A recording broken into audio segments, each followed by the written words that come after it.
নইলে তার সৃষ্টি হতো না। আর আমরা হচ্ছে আমাদেরকে বলা হয় আশরাফুল মখলুকাত, পৃথিবীর শ্রেষ্ঠ জীব। আমাদের দায় এবং দায়িত্ব অনেক বেশি। মানুষ হয়ে যখন জন্মেছি তখন আপনাকে কিছু দায় এবং দায়িত্ব এখান থেকে করে যেতে হবে, আর সেটির জন্য সবচেয়ে প্রধান অস্ত্র হচ্ছে শিক্ষা। আমার খুব মনে হয় যে দেখবেন ভারতবর্ষের জেলখানাগুলোতে যত মানুষ রয়েছে,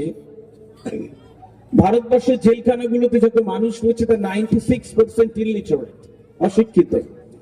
এরা ভালো মন্দের তফাৎ করতে পারে না, রাগের বশে কোনো একটা কাজ করে জেলে চলে যায়।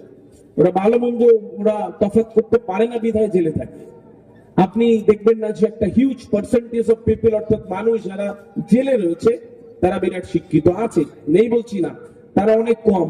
ওই 4 to 6% অফ পিপল যারা কিনা কোনো একটা কারণে ওখানে গেছে।